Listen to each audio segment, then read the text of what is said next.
Olá, sou Francina da Rocha, doutoranda do Programa de Educação pela Universidade Federal de São Carlos.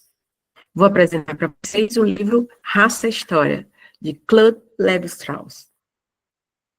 A apresentação desse livro nasce a partir da disciplina Introdução à Epistemologia, ministrada pela professora doutora Roseli Mello.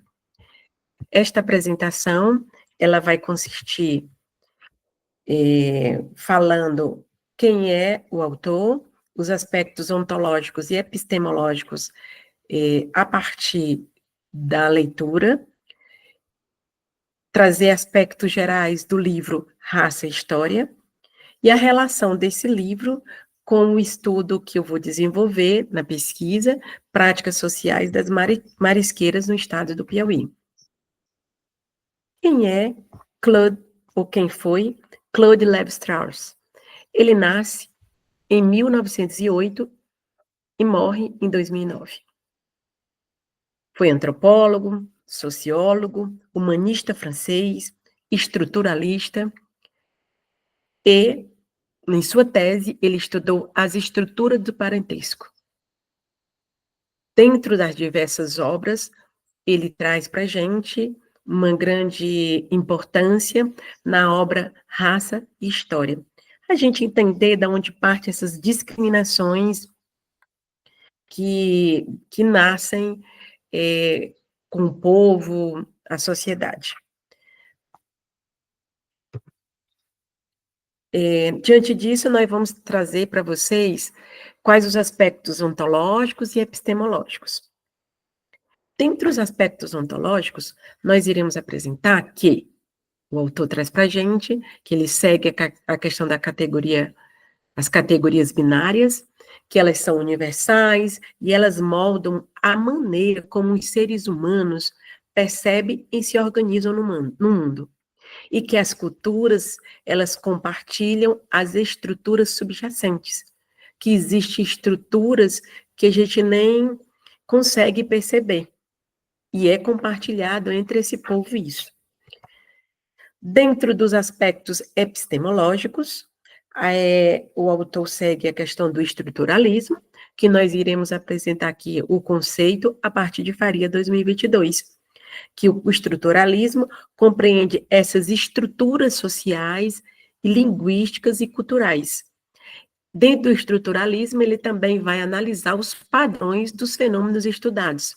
E a linguagem que a gente traz a partir do estruturalismo que é analisada, é que vai trazer o entendimento dos significados construídos e transmitidos. Essa linguagem se dá pelas crenças, pelas normas, pelos valores e símbolos que estão presentes numa determinada cultura. O livro Raça e História, de Claude Lévi-Strauss, numa visão bem geral.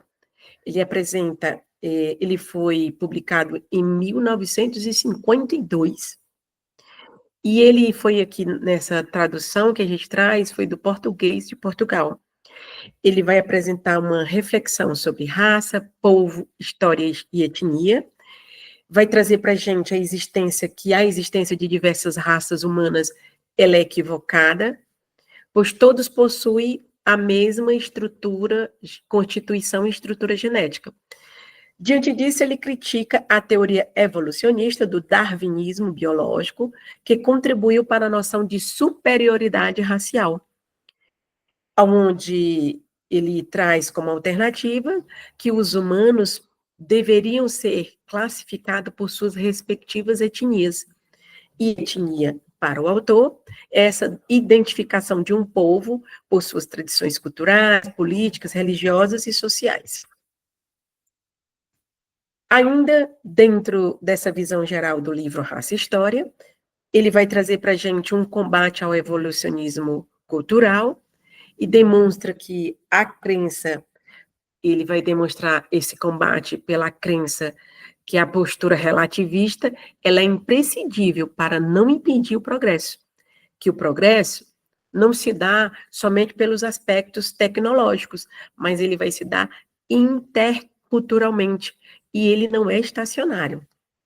e que o relativismo é esse ato de respeitar o comportamento e os conceitos étnicos de cada pessoa, de cada cultura, de cada civilização.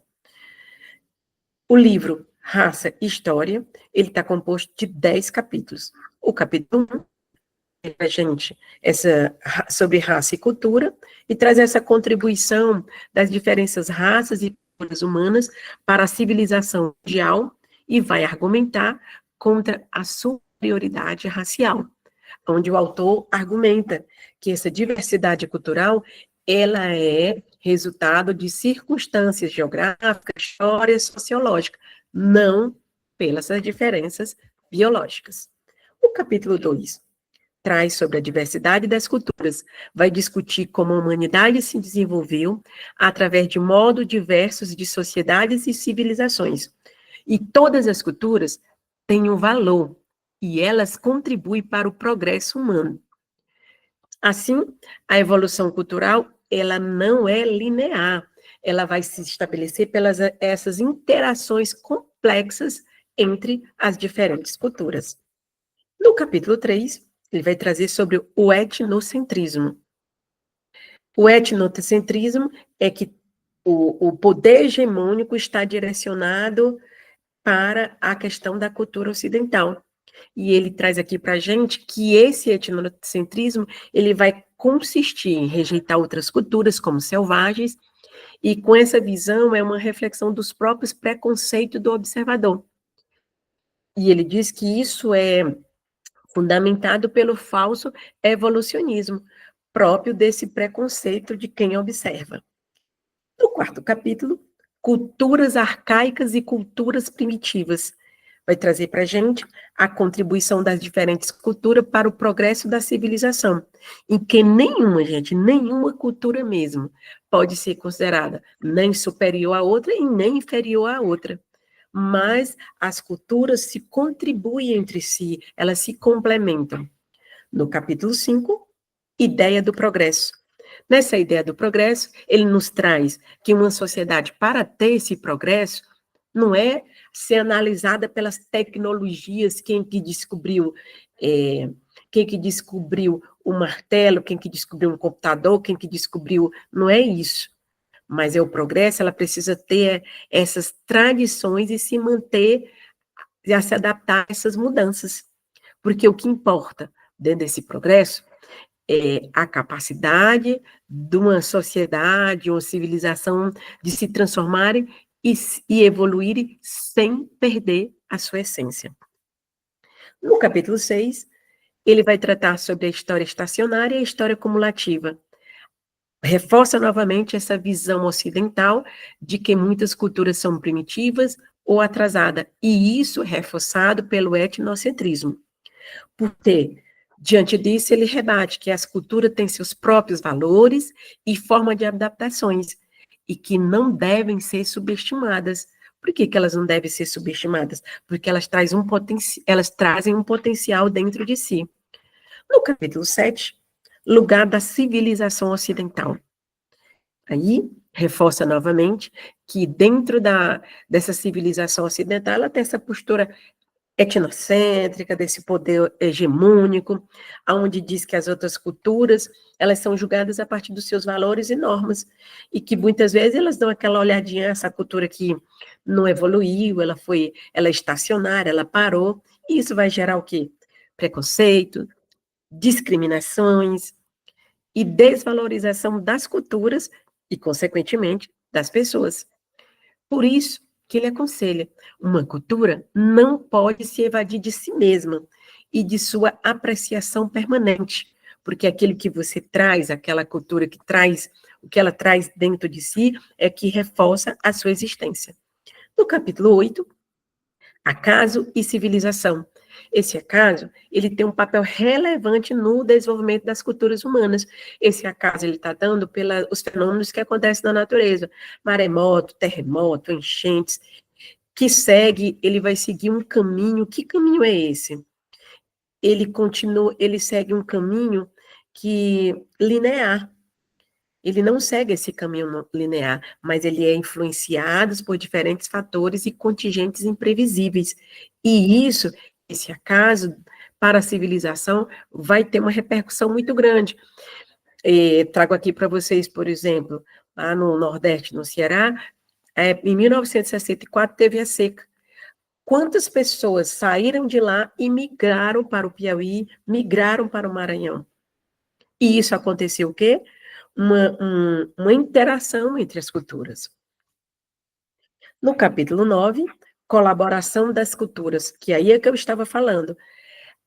Assim, as culturas passam a influenciar e ser influenciadas umas com as outras, tanto pelo comércio, como pela migração, como casamentos diferentes e até mesmo entre conflitos.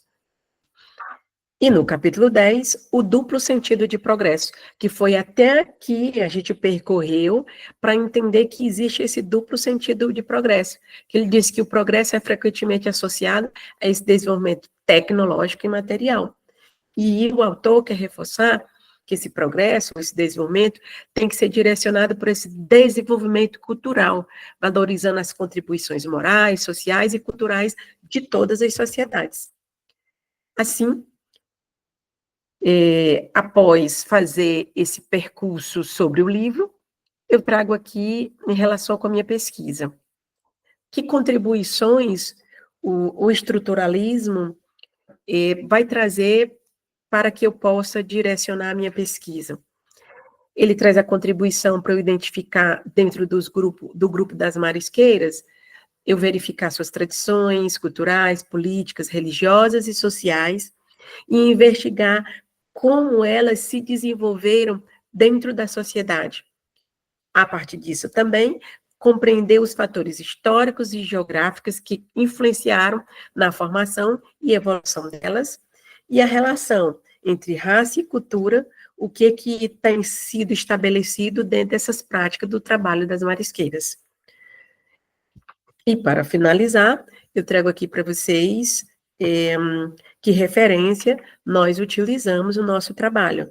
Utilizamos Faria e utilizamos o próprio livro Lévi-Strauss, Raça e Cultura. E gratidão, dizer que nós estamos esperando aqui os comentários de vocês, as perguntas, gostaríamos muito poder compartilhar a nossa experiência. E gratidão.